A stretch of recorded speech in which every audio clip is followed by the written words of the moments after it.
Hello everybody, welcome to my channel. We will be continuing with our subject RCD, reinforced concrete design using limit state method. In previous video we have discussed assumptions involved in the theory of design of beams. ठीक है, हम assumptions देख रहे थे. तो last point जो हमारे assumptions का था वो क्या था वो भी देख लेते हैं.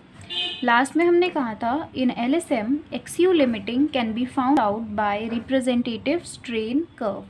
क्या बोल रहा है, XU लिमिटिंग का फॉर्मूला किस करेंगे, स्ट्रेन कर्व से डिराइव करेंगे. अच्छा तो चलो अब हम स्ट्रेन कर्व से XU लिमिटिंग डिराइव करते हैं. ऑल्सो मैंने आपको दो चीज़ें बताई थी कि WSM में actual depth of neutral axis को XA से डिनोट करते हैं, बट LSM में हम उसे XU से डिनोट करते हैं. Similarly critical depth of neutral axis को हम XC से डिनोट करते थे, पर यहाँ पे हम उसे critical depth of neutral axis नहीं कहेंगे, हम उसे कहेंगे limiting depth of neutral axis, जिसे हमने डिनोट किया है XU लिमिटिंग से.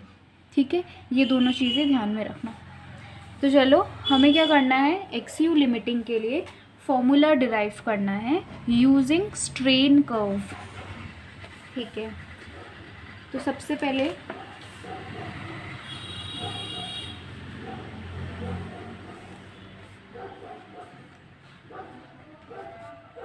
ये हो गई हमारी विड्थ ऑफ द बीम.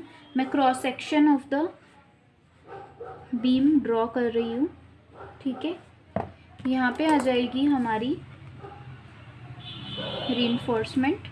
ठीक है, रीइंफोर्समेंट के सेंटर से लेके आउटर मोस्ट फाइबर तक की डिस्टेंस को कहते हैं स्मॉल d, जिसे हमने क्या कहा था, effective depth of the beam. और डिज़ाइनिंग में भी क्या यूज़ करते हैं हम, small d, effective depth of the beam. ये हो गई इसकी विड्थ और ये हो गई इसकी इफेक्टिव डेप्थ. ये हो गया एरिया ऑफ स्टील AST. ठीक है, और यहाँ पे हो गई इसकी न्यूट्रल एक्सिस. ठीक, तो हमें इसे क्या बनाना है, स्ट्रेन डायग्राम बनाना है. तो इसका स्ट्रेन डायग्राम कुछ इस तरह होगा. ठीक है, अच्छा अब कुछ लोगों को ये कन्फ्यूजन होगा कि पहले जो हमने वीडियो देखा था उसमें हमने जो स्ट्रेन डायग्राम था वो यहाँ तक आउटर मोस्ट फाइबर तक बनाया था, पर यहाँ पे मैंने सेंटर ऑफ द रीइंफोर्समेंट से आउटर मोस्ट फाइबर तक बनाया है. ठीक है, ये स्ट्रेन डायग्राम बना रहे हैं हम और मैंने इसे सेंटर ऑफ द रीइंफोर्समेंट से लिया है. तो ऐसा हमें किस केस में करना है, सिर्फ लिमिटिंग डेप्थ के केस में करना है. तो ये क्या है, strain diagram for critical section, limiting section. Critical section को क्या बोलते हैं हम, लिमिटिंग सेक्शन. जैसे वहाँ पे हम बोलते थे ना XC वाला कौन सा होता था, balance section, XA equals to XC balance section. तो यहाँ पे बैलेंस सेक्शन नहीं बोलोगे आप उसे बोलोगे क्रिटिकल सेक्शन और लिमिटिंग सेक्शन. और XC भी नहीं बोलोगे आप, XU लिमिटिंग बोलोगे. तो यहाँ पे क्या हो जाएगी हमारी डेप्थ ऑफ न्यूट्रल एक्सेस हो जाएगी XU लिमिटिंग. ठीक है, अब डेप्थ ऑफ न्यूट्रल एक्सेस हो गई, से यहाँ लिख देते हैं न्यूट्रल एक्सेस है हमारी XU लिमिटिंग. तो D इतना पूरा हमारा D है, D माइनस XU लिमिटिंग कितना हो जाएगा, ये वाला पार्ट कितना हो जाएगा, D minus XU limiting, D minus XU limiting. ठीक है, दूसरी चीज़ जो हमने अजम्पशंस में डिस्कस करी थी वो ये थी कि maximum strain in outer most fibre of concrete is 0.0035 always, right. और मैक्सिमम स्ट्रेन इन स्टील क्या बताई थी मैंने आपको, 0.87 FY अपॉन ES प्लस 0.002, है ना.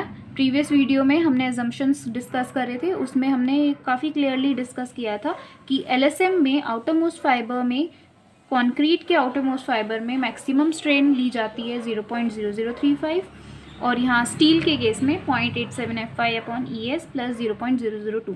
ES क्या है, Young's modulus of elasticity for steel, जिसकी वैल्यू होती है 2 × 10⁵ न्यूटन पर mm², right.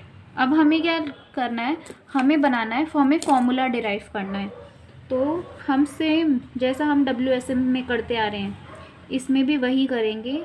From similar triangle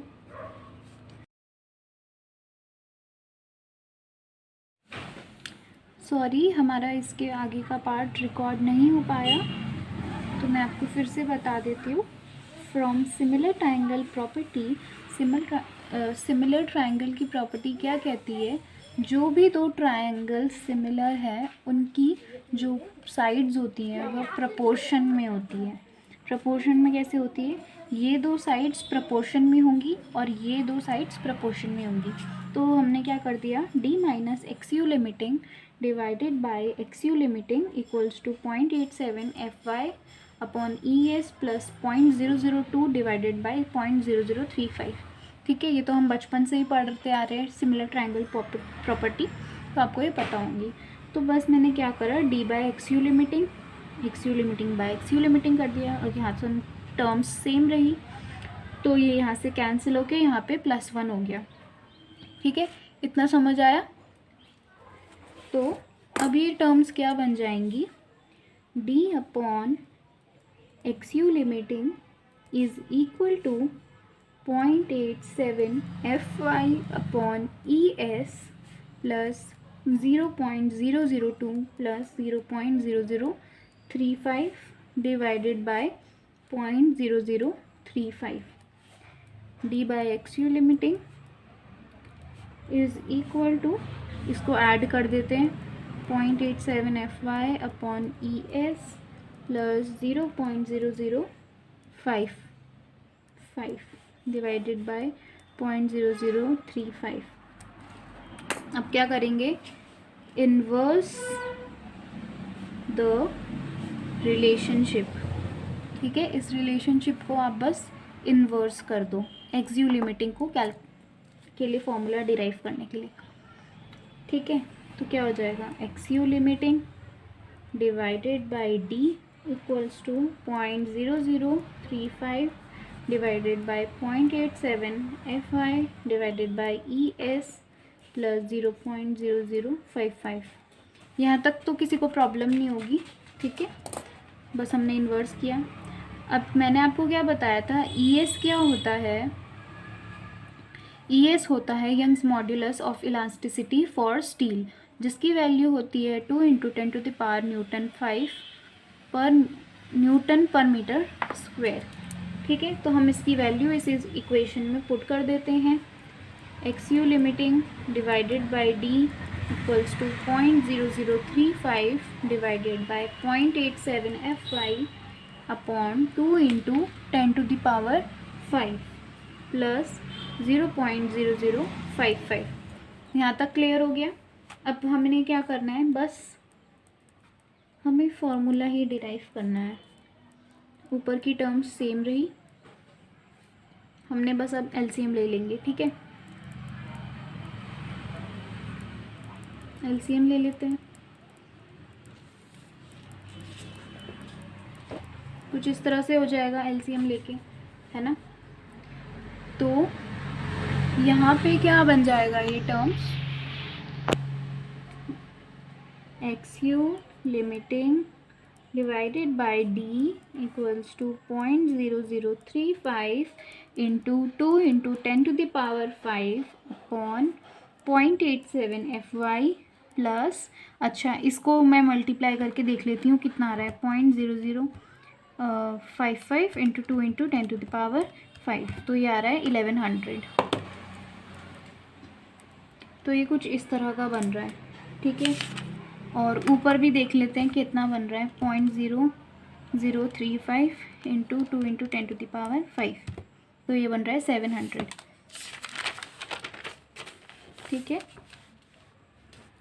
तो XU limiting divided by d equals to 700 upon 0.87 FY plus 1100। ठीक है, इस पूरी टर्म को हम क्या कहते हैं, के क्या होता है हमारा, लिमिटिंग न्यूट्रल एक्सिस डेप्थ। ठीक है, लिमिटिंग को और क्या कहते हैं, क्रिटिकल भी कहते हैं। मैंने आपको बताया था ना, क्रिटिकल न्यूट्रल एक्सिस डेप्थ भी कह सकते हैं और लिमिटिंग डेप्थ भी कह सकते हैं। ठीक है, तो एक्सयू लिमिटिंग का क्या फॉर्मूला बन गया, के इंटू डी। ठीक है, आपको समझ आया ये वाली बात। इस पूरे फैक्टर को हम के कहते हैं। के क्या होता है, limiting neutral axis depth factor. ठीक है, और critical neutral axis depth factor भी कह सकते हैं। और एक्सयू लिमिटिंग का फॉर्मूला बन गया के इंटू डी। और के क्या होता है, 700 डिवाइडेड बाय 0.87 FY प्लस 1100।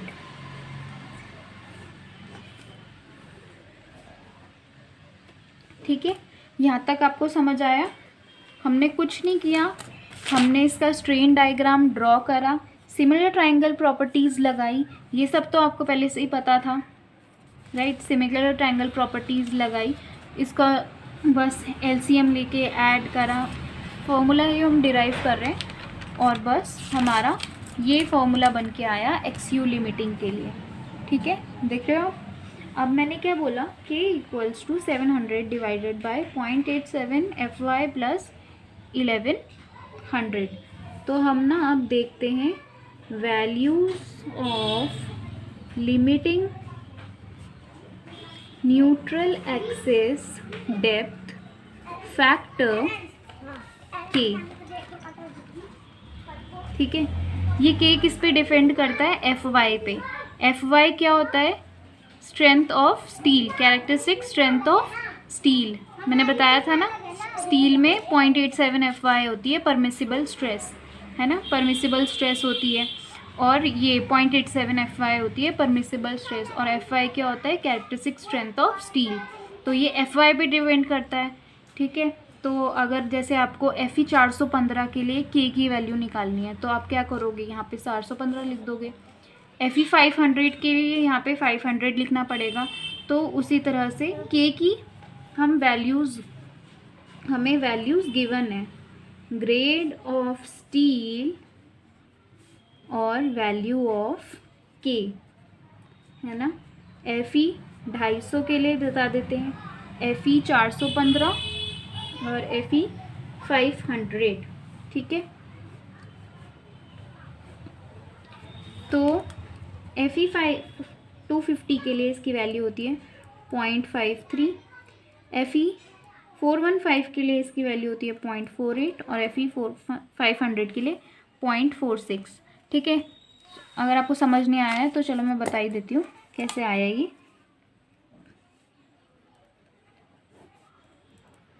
वैसे सपोज FE 250 की बात कर रहे हैं तो मैंने क्या बोला, FY की जगह 250 लिख दो प्लस 1100। तो K की वैल्यू निकालते हैं।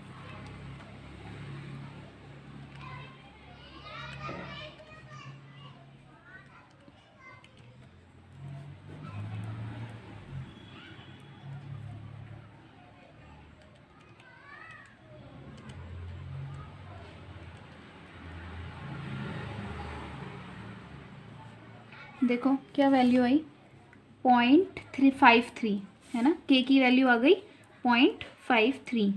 सिमिलरली हम अगर FE 415 के लिए निकालना चाहते हैं तो FY की जगह 415 लिख दो, राइट। तो FE 415 देख लेते हैं कितना आएगा, 0.87 इंटू 415 प्लस 1100।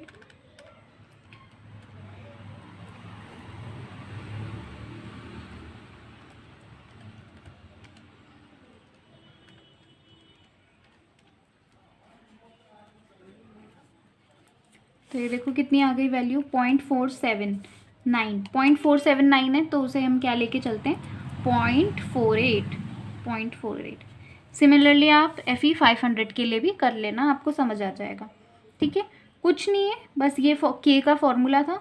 K की वैल्यूज़ आपको याद रखनी है, आपको ये सब नहीं करना है पेपर में, आपको बस ये सब याद रखना है।